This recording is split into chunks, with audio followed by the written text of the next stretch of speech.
Welcome. دس از cinema مائی darling اور ہمارا آج کا موضوع ہے خواب اور سینما. ہم دیکھیں گے کہ سینما اور خواب کا آپس میں کیا تعلق ہے، تاریخ کے لحاظ سے، فلسفی کے لحاظ سے، فلم تھیوری کے لحاظ سے. اس وقت اللہ نے تمہیں خواب میں کافروں کو تھوڑی تعداد میں دکھایا تھا، اور اگر بہت کر کے دکھاتا تو تم لوگ جی چھوڑ دیتے اور جو کام درپیش تھا اس میں جھگڑنے لگتے، لیکن اللہ نے تمہیں اس سے بچا لیا. بے شک وہ سینوں کی باتوں تک سے واقف ہے. جی، قرآن پاک کی یہ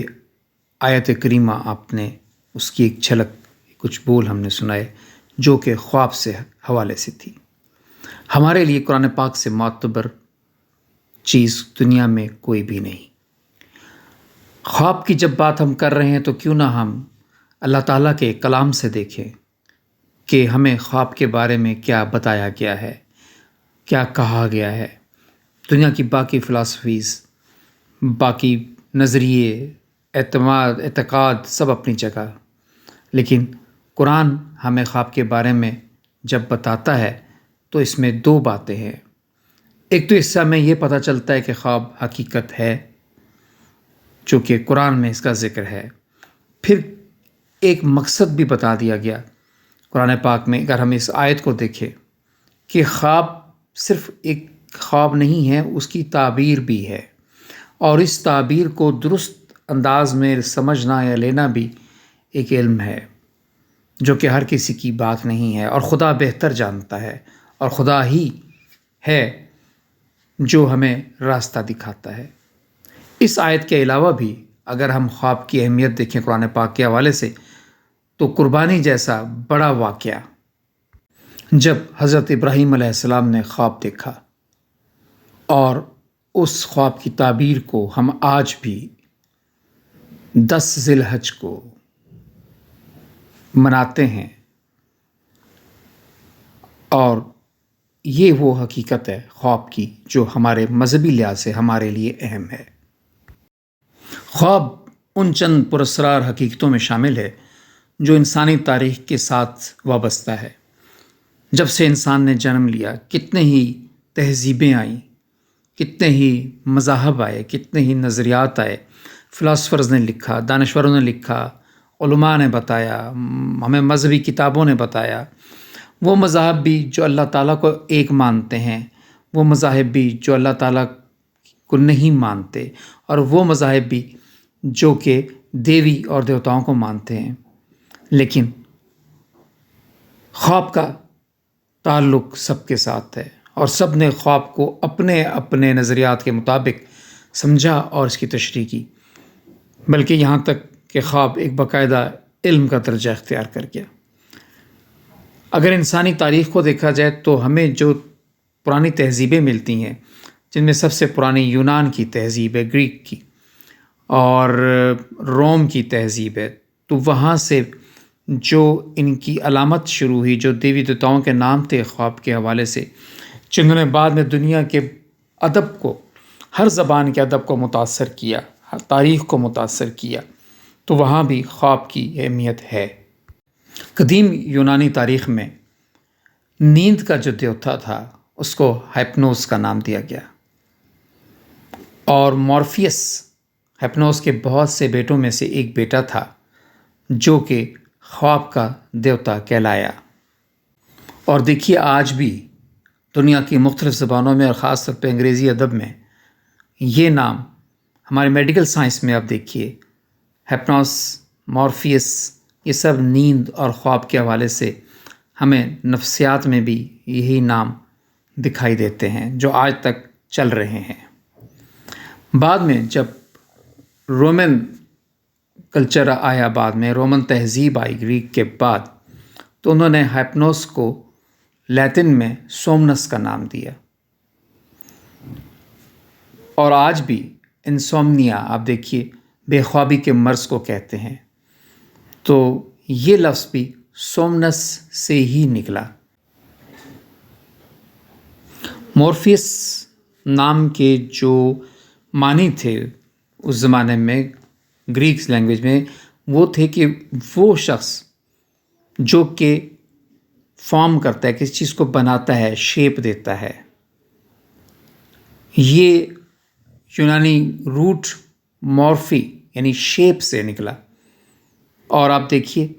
کہ جب ہم خواب میں اس کا دیتے ہیں تو یہ خواب ہیں. جب ہم اس کو مورفیس کا نام دیتے ہیں کہ نیند میں جو کچھ دیکھا جاتا ہے، ہمارا ذہن لاشعوری طور پہ اس کو قبول کرتا ہے اور وہ ہمارے خیالات کو، ہماری سوچ کو ایک شیپ دیتا ہے، ایک انداز دیتا ہے. فلم تھیوری کی طرف آئیں تو فلم تھیوری میں نائرک ایک نظریہ ہے، اور یہ جو نظریہ ہے، یہ تھیوری جو ہے کہ جو خواب جیسی کیفیت ہوتی ہے جو ہم فلم دیکھتے ہیں یا سینما ہاؤس میں بیٹھتے ہیں، تو وہ جو خواب کی سی کیفیت ہوتی ہے، اس حوالے سے اس کو ڈریم یا خواب کے ساتھ فلم کا تعلق جوڑا گیا اس تھیوری کے تحت. اور جو فلم تھیورسٹ ہیں، جو اس نظریے کو مانتے ہیں اور اس نظریے کو دیتے ہیں، ان کے مطابق خواب جو ہے وہ اور فلم بالکل ایک جیسے ہیں. جب ہم سوتے ہیں تو ہمارے ذہن کی اسکرین پر وہ جو خواب ہے وہ ایک فلم کی طرح ہوتا ہے. اسی طرح جب ہم سینما ہاؤس میں جاتے ہیں، ہم وہاں بیٹھتے ہیں تو اندھیرا ہو جاتا ہے اور سامنے اسکرین پہ جو تصویریں چلتی ہیں تو ہم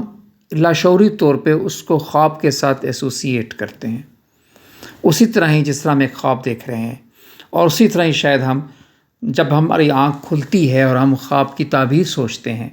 یا ہم دیکھتے ہیں کہ ہم نے خواب میں کیا کیا دیکھا اور اس کا کیا نتیجہ ہو سکتا ہے، تو یہی نتائج ہم پردہ اسکرین سے اخذ کرتے ہیں. جو فلم ہم دیکھ رہے ہوتے ہیں، ہم اس سے وہی نتائج لیتے ہیں. تو اسی لیے نفسیات کا جو مضمون ہے، اب سائیکولوجیکلی اس کو جوڑا جا رہا ہے خواب کو اور سینما کے ساتھ، اور اس کے لیے نفسیات میں ایک علیحدہ اب تو شاخ بھی بن چکی ہے جو کہ یہ تجربات کر رہے ہیں کہ کس طرح سے سینما کو آپ انسان کے نظریات بدلنے میں، اس کے سوچ بدلنے میں استعمال کر سکتے ہیں. اس حوالے سے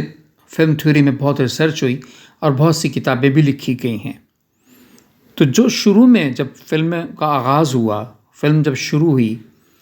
تو کہا یہ جانے لگا کہ یہ جو تھیٹر ہیں، سینما ہاؤسز ہیں، یہ ڈریم پیلیسز ہیں، یہ وہ محل ہیں جہاں بیٹھ کے ہم خواب دیکھتے ہیں. 1950 میں جب کہ ہالی ووڈ اپنے عروج پہ تھا تو پاؤڈر مارک نے ایک بک لکھی جس کا نام تھا ہالی ووڈ دا ڈریم فیکٹری. اب اس نام سے ہی یہ ظاہر ہو رہا ہے کہ ہالی ووڈ کو یا سینما کو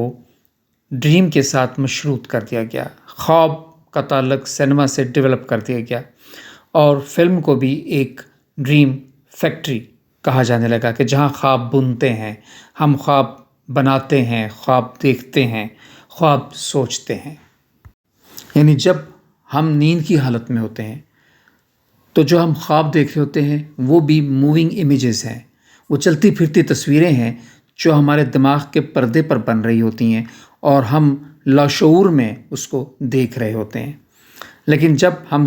جاگ رہے ہوتے ہیں تو شعوری حالت میں ہم سینما کی اسکرین پر وہی چلتی پھرتی تصویریں دیکھتے ہیں. فرق صرف یہ ہے کہ وہ تصویریں جو ہم خواب میں دیکھتے ہیں وہ الہامی ہیں، ظاہر ہے وہ ہماری قدرت میں نہیں. وہ ایک ایسا پراسرار چیز ہے کہ جس کا آج تک انسان اتنی سائنسی ترقی کے باوجود، اتنے تجربات کے باوجود بھی سراغ نہیں لگا سکتا کہ وہ کیسے بنتے ہیں، وہ خیالات کہاں سے آتے ہیں. لیکن سینما والی اسکرین جو ہے، ظاہر ہے وہ ہم خود بناتے ہیں، وہ انسان خود بناتا ہے، لیکن ہم اصل میں نقل کر رہے ہوتے ہیں خوابوں کی، کہ جس طرح خواب ہے اسی طرح سینما بھی ہے. اور جو بھی چیز ہم خواب میں دیکھتے ہیں یا سینما پہ، اگر ہم اس کو لاجک کے تحت دیکھیں، اس کی توضیح کریں، استدلال سے دیکھیں، تو وہ ایریشنل ہوتی ہے. اب دیکھیں نا، فلموں میں کئی سین ایسے ہوتے ہیں آپ کہتے ہیں یار آپ کی عقل نہیں مانتی کہ کیسے ہو سکتا ہے، لیکن فلم میں آپ دیکھ رہے ہوتے ہیں اور آپ مان بھی رہے ہوتے ہیں لاشعوری طور پہ. اور یہی حال خواب میں بھی ہے. ہم خواب میں ایسے ایسے مناظر دیکھتے ہیں، ایسی ایسی باتیں دیکھتے ہیں کہ شاید جب ہم جاگ رہے ہوں اور ہم عقل کی مدد سے اس کو سوچیں تو ہمیں لگے کہ یہ تو ناممکن ہے، یہ ہو ہی نہیں سکتا، لیکن وہ خواب میں ہو رہا ہوتا ہے۔ ایز اٹ از یہی سب کچھ جب ہم سینما پہ دیکھتے ہیں تو وہاں بھی وہ سب کچھ ہم اپنی آنکھوں کے سامنے دیکھتے ہیں جو کہ ہم سوچتے ہیں کہ ناممکن ہے۔ ایسی کئی فلمیں ہیں، فکشنز ہیں، جو آپ کی سائنس فکشن ہیں، جو اور طرح کی فلمیں ہیں، ہم وہ بہت سے سین دیکھتے ہیں اور ہمارا دماغ شاید ان کو ایکسیپٹ کرنا شروع کر دیتا ہے لاشعوری طور پہ، اگر ہم سوچیں نہیں تو، یعنی ہم جاگنے کی کیفیت میں نہ آئیں، ہم اپنے آپ کو خواب کی ہی کیفیت میں رکھیں، تو وہ جو اسکرین پہ ہم دیکھ رہے ہوتے ہیں وہ ہمیں سچ لگتا ہے، وہ ہمیں درست لگتا ہے، اور یہی نفسیات کی ایک بہت بڑی کڑی ہے جو سینما کی اہمیت کو بیان کرتی ہے کہ وہ چیز جب ہم عارضی طور پہ اس کو درست تسلیم کر لیتے ہیں اور اگر ہم اس کو دیکھتے رہیں تو ایک وقت آتا ہے یا ہمارے دماغ کے ایک حصے میں اس کا ایک تصور ایسا بن جاتا ہے کہ ہم اس کو سچ تسلیم کرنے لگتے ہیں اور خود بخود ہمارے خیالات، ہماری سوچ، ہمارے نظریات ان تصویروں کے مطابق چلنا شروع ہو جاتے ہیں جو کہ ہم اسکرین پر دیکھتے ہیں، حالانکہ ہمیں معلوم ہے کہ وہ سچ نہیں ہے، وہ صرف ہم اسکرین پہ دیکھ رہے ہیں۔ موونگ پکچرز کے آنے سے بہت پہلے جب کیمرہ ایجاد ہو چکا تھا تو اس دور میں ہی جو کہ ایک بہت بڑے آرٹسٹ گزرے ہیں سیلواڈور ڈالی، انہوں نے کیا کیا کہ انہوں نے اپنی ایک پینٹنگ سیریز کا جو نام ہے وہ رکھا ہینڈ پینٹڈ ڈریم فوٹوگرافس۔ تو یہ خواب کا تصور تو انہوں نے ان تصویروں کے ساتھ بھی وابستہ کر دیا۔ تو اس طرح سے جب خواب کا اور سینما کی اسکرین کا تعلق آپس میں جوڑ دیا گیا تو یہاں سے ایک تھیوری آئی جس نے سینما کو خواب کی طرح قرار دیا، اور ان تھیورسٹ نے، ان فلاسفر نے اس پہ بہت کچھ لکھا جس پہ ہم بعد میں ذکر کرتے رہیں گے اپنے لیکچرز میں۔ ابھی بتانا یہ مقصود تھا اس لیکچر میں کہ خواب کی تاریخ کو اگر ہم دیکھیں وہ کیا ہے، مختلف مذاہب میں خواب کا کیا ذکر ہے، خود ہمارے اپنے مذہب میں، ہمارے قرآن پاک میں خواب کا تذکرہ موجود ہے، لیکن انسان ابھی تک خواب کے اسرار کو سمجھ نہیں سکا، جس طرح ہم زندگی اور موت کو نہیں سمجھ سکے۔ یہ چیز اللہ تعالیٰ کے اختیار میں ہے۔ اسی طرح جو خواب ہم دیکھتے ہیں وہ کیا ہے، اب کچھ اس کو نفسیاتی عوامل قرار دیتے ہیں، کچھ اس کو ایک نان سینس قرار دیتے ہیں، کچھ اس کو ایک الہام قرار دیتے ہیں کہ اللہ تعالیٰ کی طرف سے ایک پیغام ہے۔ ہم جس نظریے سے بھی دیکھیں، اس کی جس تعبیر کو بھی دیکھیں، حقیقت یہ ہے کہ خواب ہیں اور ان کی اہمیت سے انکار بھی ناممکن ہے۔ دنیا کی ہر تہذیب میں، ہر کلچر میں، ہر ثقافت میں، ہر مذہب میں خواب موجود ہے۔ اور فلم تھیوری میں جب خواب کا ذکر کیا گیا تو یہی ہوا کہ جس طرح خواب سچ بھی ہوتا ہے، تخیل بھی ہوتا ہے، جھوٹ بھی ہوتا ہے، کچھ بھی ہو سکتا ہے، اسی طرح فلم کو بھی کہا گیا، وہ فلم جو ہمیں حقیقت بتاتی ہے، وہ فلم جو ہمیں سپنوں میں لے جاتی ہے، وہ فلم جو ہمیں خیالات کی دنیا میں الجھا دیتی ہے۔ تو اس طرح سینما اور خواب کا 3 ڈائمینشن جو روپ سامنے آیا ہے، یہ 3 ڈائمینشنز یہی تھے کہ وہ فلم جو بالکل سچ ہمیں دکھاتی ہے، یعنی ڈاکومنٹری فلم جسے ہم کہتے ہیں، وہ فلم جو بالکل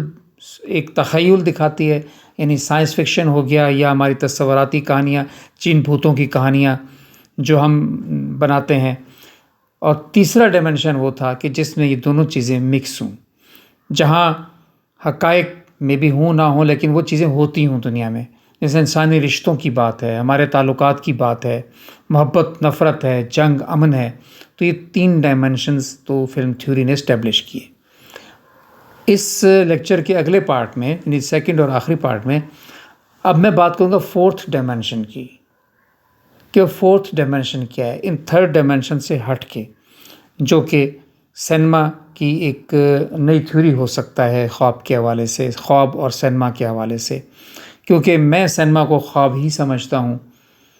وہ کیونکہ اس کی تمام تصورات جو ہیں وہ خواب ہی جیسے ہیں۔ تو پارٹ 2 میں ہم بات کریں گے خواب اور سینما تھیوری کے حوالے سے، ان جو اس وقت اسٹیبلشڈ 3 ڈائمینشن ہیں وہ، اور پھر جو ایک نیا ڈائمینشن 4تھ ڈائمینشن اس میں آ رہا ہے، ہم اس کا ذکر بھی کریں گے۔ تو وہ اسٹوڈنٹس جو سینما اسٹڈی سے دلچسپی رکھتے ہیں، جو فلاسفی سے دلچسپی رکھتے ہیں، یقیناً ان کے لیے وہ ایک بہت اچھا لیکچر ہوگا، تو ضرور سنیے گا۔ اس وقت تک کے لیے اجازت۔ دس از سینما مائی ڈارلنگ۔